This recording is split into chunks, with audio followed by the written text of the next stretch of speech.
আর দ্বিতীয়ত হচ্ছে যে আমি আরেকটা কথা ডেফিনেটলি বলতে চাই, সেটা হচ্ছে যে আমার প্রেজেন্টেশন নিয়ে অনেক কথাবার্তা হয়েছে। অনেককে ধন্যবাদ, সোশ্যাল মিডিয়াতে যারা প্রশংসা করেছেন আমাকে ধন্যবাদ জানিয়েছেন। আমি জেনুইনলি মনে করি এটা আমার চাকরির অংশ। This is my job. আমার কাজই হচ্ছে বাংলাদেশকে নিয়ে বাংলাদেশকে প্রেজেন্ট করা, বাংলাদেশকে সেল করার চেষ্টা করা বিদেশি বিনিয়োগকারীদের কাছে। এসেছে ৩,১০০ কোটি টাকার মতো ইনভেস্টমেন্ট, আর আমাদের এই সামিটটা করতে খরচ হয়েছে প্রায় ১.৫ কোটি টাকা। তা আপনারা যদি মনে করেন ঠিক আছে তাহলে একটাকে আরেকটা দিয়ে ভাগ করলে তো return calculation is fantastic, brilliant summit, এর চেয়ে ভালো সামিট হতেই পারে না।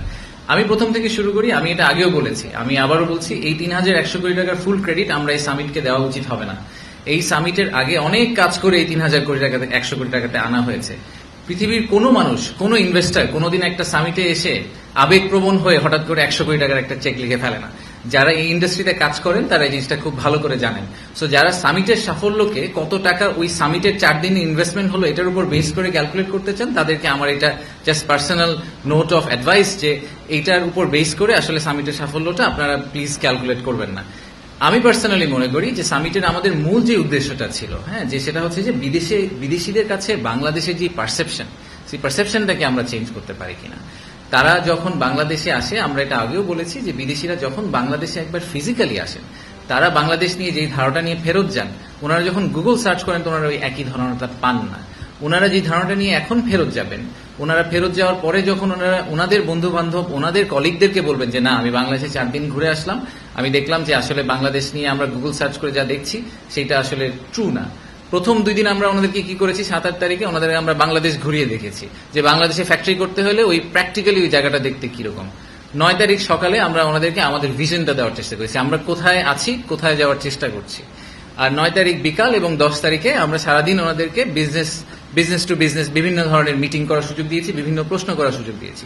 সো এই ফুল ওভারঅল 360 ভিউ যেটা আমরা দেওয়ার চেষ্টা করেছি, সেটা থেকে আমাদের এখন পর্যন্ত যে ফিডব্যাক বিদেশিদের কাছ থেকে সেটা হচ্ছে যে ওনারা খুবই খুশি হয়েছেন যে আমরা ওনাদেরকে এরকম একটা অপরচুনিটি দিয়েছি এবং সেখান থেকে ওনারা ডেফিনেটলি অনেক ইনফরমেশন নিয়ে ফেরত গেলেন। ওনারা আমাদের যেটা মেইন উদ্দেশ্য যে বাংলাদেশ যাতে খাবার মেনু থেকে প্রথমেই বাদ পড়ে না যায়, যদি মেনু থেকে আমরা বাদ পড়ে না যাই তাহলে অর্ডার করা তো অনেক পরের কথা।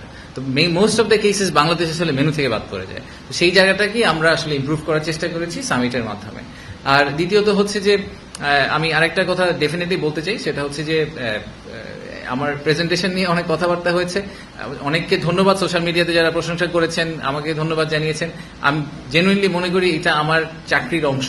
This is my job. আমার কাজই হচ্ছে বাংলাদেশকে নিয়ে বাংলাদেশকে প্রেজেন্ট করা, বাংলাদেশকে সেল করার চেষ্টা করা বিদেশি বিনিয়োগকারীদের কাছে। তো সেল করার চেষ্টা করাটার জন্য এটা আলাদা প্রশংসা কিছু নাই। যে বিরাট চেয়ারম্যান হবেন ভবিষ্যতে ওনাদের এক্স্যাক্টলি এই এক্সিকিউশনটাই করতে হবে, এটাই ওনার কাজ। সো এটার জন্য আলাদা করে বলার কিছু নাই। আর এই প্রেজেন্টেশন বানানো বলেন, ফুল প্রোগ্রামটা অর্গানাইজ করার পিছিয়ে অনেক মানুষ একসাথে কাজ করেছেন। সো ক্রেডিটটা আসলে সবার একসাথে প্রাপ্য। তো আমি আবারও একটু সামারাইজ করি যে আমাদের সামিটের সফট যেই উদ্দেশ্যটা ছিল, যেটা কোয়ালিটেটিভ এন্ড যেটা প্রবাবলি দি মোস্ট ইম্পর্টেন্ট উদ্দেশ্য, সেটা হচ্ছে যে তাদের পারসেপশনটা চেঞ্জ করা। আমরা একই সাথে সংস্কারের কাজ করব, একই সাথে আমরা বিনিয়োগ ব্যবস্থার উন্নতি করার চেষ্টা করব, বাট একই সাথে আমাদের একটা পাইপলাইন বিল্ড করতে হবে। কারণ এই ইনভেস্টার 12 মাস পরে যদি বাংলাদেশে ইনভেস্ট করার ডিসিশনটা নিবেন, ততদিনে হয়তো আমরা ইনভেস্টমেন্টের সিচুয়েশনটা ইমপ্রুভ করে ফেলতে পারবো আগামী 12 মাসে। কিন্তু আমরা যদি এখন বলি যে ভাই না, আমার তো ইনভেস্টমেন্টের অবস্থা ভালো না, আপনি 12 মাস পরে আমার সাথে কথা বলেন, আমি এখন আপনার সাথে কথা বলতে চাই না, একটু ওয়েট করেন। আমরা সামিট এখন কেন করলাম এই কোয়েশ্চেনটা যদি আপনাদের ক্ল্যারিটি চান, সেই ক্ল্যারিটি আমি আপনাদেরকে দেওয়ার চেষ্টা করছি যে পাইপলাইন বিল্ডিং এবং reform they have to go hand in hand, পাশাপাশি প্যারালালি যেতে হবে, যাতে by the time reform is finish the pipeline is big enough. এবং সেটাই হচ্ছে বিজনেস ডেভেলপমেন্ট টিমের কাজ, যে তারা পাইপলাইনটাকে ট্র্যাক করে এমন একটা জায়গায় নিয়ে যাবে যে তখন ইনভেস্টার ইনভেস্ট করতে রাজি হবে। সো এগেন আমি জাস্ট একটু সামারাইজ করলাম আপনাদেরকে। লেটস টেক কিউএনএ, যেহেতু আমাদের হাতে সময় খুব কম, আমাদের হাতে 15 থেকে 20 মিনিট সময় আছে। সো একটু স্পেসিফিক কাইন্ডলি কোয়েশ্চেন করবেন so that we can answer most of your questions.